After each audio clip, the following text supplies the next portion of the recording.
if I had the gun in my holster. And I was having so much trouble with this surrender position or hands up position because I was trying to go down and get under my shirt at the very bottom instead of just reaching down here, grabbing a handful of shirt and knowing that I cleared it. So even whenever I do hands relaxed, I even grab a fistful of shirt and pull it up instead of trying to fish for it underneath. And I can't believe it took me that long to kind of figure that out, that, you know, this is way more of a positive grip, and it's way, I got like acres of body here that I know that if I put this big ass hand right there and just scrunch up and pull, I know that 99% of the time I'm going to be able to clear my garment to get to my firearm. Unlike whenever you go and you're up here and you go down here and you try and get that, and if you pull away, you'll pull the shirt out of your fingers.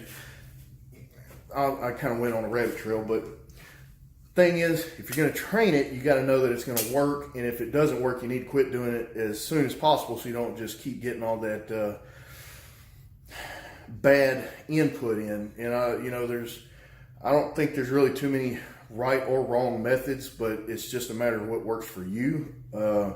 And so, just like this with the Neomag, I've been having so much hell with it, and it's all about just how to grip the magazine and retrieve it from my pocket. Something as small and simple as that has had me hung up for a couple of weeks. But I wanted to sit here and think about it and study it and look at the different guys that use these products and see what they do and try and break it down so that I don't spend too much time training on something that's not going to work. So I'll do half and half. I'll bring it down to two different techniques, and then I'll pick the one that works best for me. And I didn't invent these techniques. This is stuff that I'm trying that other people do. That works for other people. So that being said, I think back to the Neomag,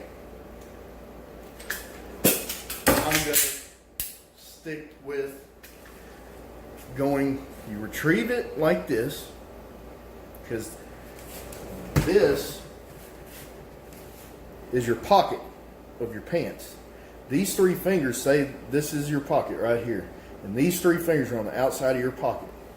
So when you reach in there and you grab, you come out like this.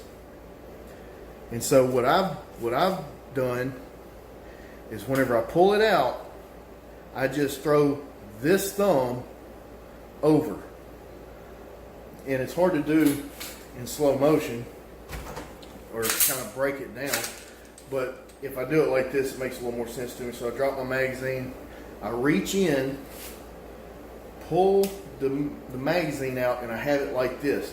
And as I'm coming up, I just throw this thumb to the left side of the magazine because the bullets are facing towards you. I throw it over to the left side, and I have 3 points of contact, and then I'm good, and I'm actually in a little bit more comfortable place to push my grip, marry my grip back up, and get back out and boom. It's kind of hard to explain that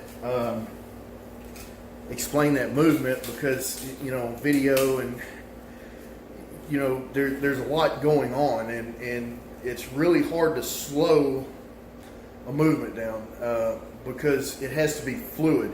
And when you're trying to explain it to somebody, it's kind of hard because to somebody that doesn't know, it just looks like you're going a million miles an hour when you're really not. But they're just trying to take in too many different things at one time. So, just one more time for posterity's sake, we're going to drop the mag, bring it to our workspace, and then I'm going to, as soon as I clear the pocket, I'm going to go from this, and I'm just going to throw my thumb over and close with my other 3 fingers.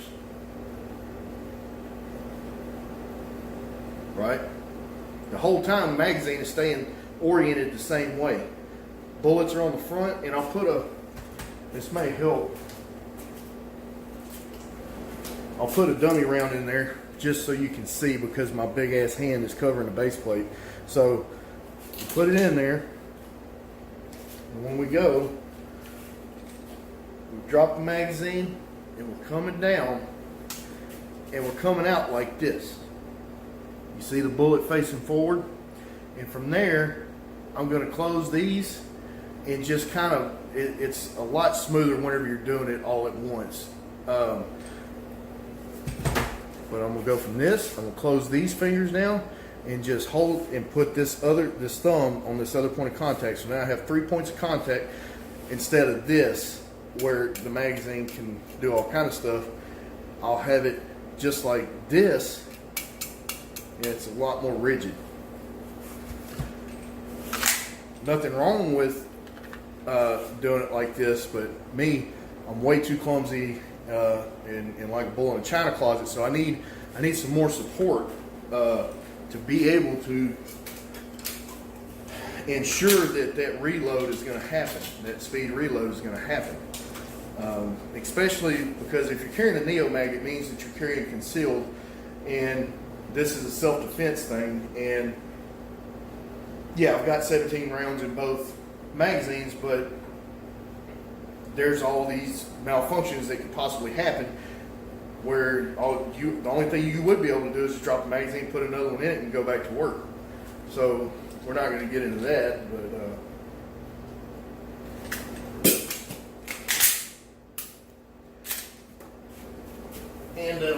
I'm going to work on it some more, and I'm sure I'll refine it. But I definitely feel a lot more confident in using the Neomag, and especially keep incorporating it into my dry fire. I keep forgetting to put a dummy in there, but you get the point that in order for a piece of equipment to work, you have to use it and make sure that it's going to work for you. I was really on the fence on whether or not that was going to work. I fought with it, I wrestled with it enough, went over in my mind with it enough. I watched a bunch of people on YouTube just using them at the range. The creator of the Neomag, damn, I wish I knew his name. Cool dude, fast shooter, good shooter, and he uses it no problem. I mean, he uses the hell out of it, and he's really fast, and that's kind of the hard part. The hard part is trying to figure out how the guy that designed it intended for it to be used. How does he intend for it to be retrieved? And I'm probably making more out of it than it really is, but I really like going into the details and breaking it down and doing these small details going from here to here. That's just part of what I like to do, but also it makes a lot of sense whenever you look at the reason that you're carrying this piece of equipment. So it does stand to reason that you want to do your homework and make sure that it's going to work out for you.